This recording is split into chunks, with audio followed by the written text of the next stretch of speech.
제주 한림읍 좁은 농로. 70대 어르신이 농산물을 나르러 사륜 오토바이를 몰다 넘어졌습니다. 공단은 치료비를 지급했습니다. 아무 문제 없이. 그런데 8개월 뒤 고지서 한 장이 날아왔습니다. 무면허 운전은 12대 중과실입니다. 공단 부담금 5,570만 8천원 전액을 환수합니다. 안녕하세요. 국민건강보험공단 자문위원 출신 행정심판전문센터 강동구 행정사입니다. 오늘은 이의신청이 한 번 기각된 상황에서도 건강보험분쟁조정위원회 행정심판으로 5,570만원 전액 취소에 성공한 실제 사례를 공개합니다. 먼저 공단의 근거를 짚겠습니다. 국민건강보험법 제53조 고의 또는 중대한 과실로 인한 범죄 행위에는 보험급여를 제한할 수 있습니다. 시행령 제60조는 무면허 운전을 12대 중과실 중 하나로 명시하고 있습니다. 그런데 여기서 핵심이 있습니다. 제한할 수 있다는 임의 규정입니다. 무조건 환수하라는 게 아니라 개별 사안에 구체적 타당성을 따져야 한다는 뜻입니다. 사건을 살펴보겠습니다.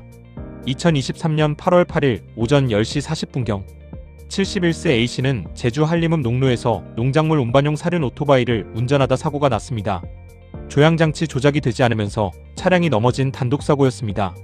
다발성 골절, 약 14주간의 치료가 필요한 중상이었습니다. 공단은 처음에 아무 이해 없이 공단 부담금을 지급했습니다.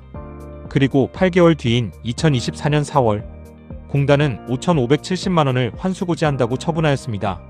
A씨의 아드님은 직접 이의신청서를 작성해 제출했습니다. 인터넷에서 찾은 판결문과 뉴스 자료를 참고했습니다.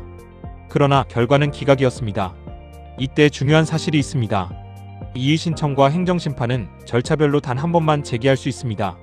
한 번 기각되면 같은 사안으로 재신청은 불가능합니다. 더 심각한 문제는 초기에 제출한 자료와 주장이 그대로 기록에 남아 이후 행정심판 단계에서 발목을 잡는다는 것입니다. 이의신청이 기각된 뒤 A씨는 행정심판전문센터와 함께 재설계한 전략입니다. 첫째, 이 사건의 세 가지 특수성을 집중적으로 부각했습니다. 교통사고 조사자료에 기재된 내용의 문제입니다.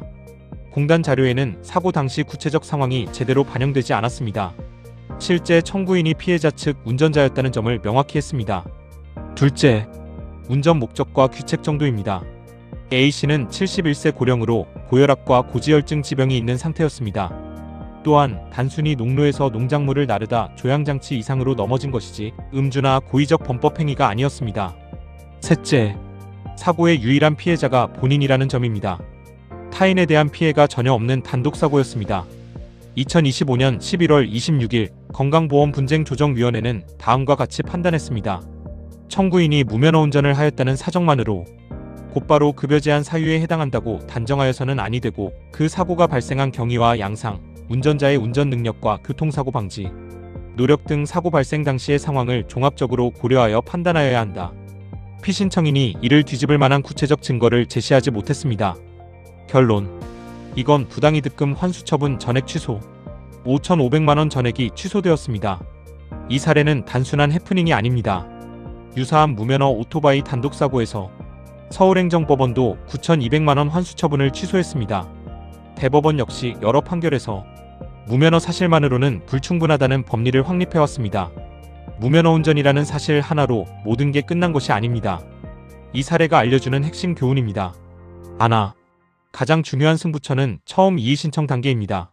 이 단계를 제대로 설계해야 행정심판에서 절반 이상 이기고 들어갑니다. 둘, 챗GPT나 인터넷 복사 양식으로 낸 이의신청서는 그 기록이 그대로 남아 나중 단계에서 발목을 잡습니다. 셋, 이의신청과 행정심판은 각각 단 한 번뿐입니다. 기한은 처분을 받은 날부터 90입니다. 넷, 어떤 자료를 골라서 어떤 순서와 논리로 제출하느냐가 자료 양보다 훨씬 중요합니다. 다음 중 하나라도 해당되면 충분히 구제 가능성이 있습니다. 무면허 운전이지만 오랜 운전 경력이 있는 경우, 70대 이상 고령 운전자인 경우, 졸음이나 어지러움 부작용이 있는 약물 복용 중인 경우, 단독사고로 타인 피해가 없는 경우, 수십 년 무사고 경력의 안전운전자인 경우. 포기하지 마세요. 무면허 운전 12대 중과실 사고로 부당이득금 환수 처분을 받았다고 해서 모든 게 끝난 건 아닙니다. 개별 사안의 구체적 타당성을 따지면 충분히 뒤집을 수 있습니다.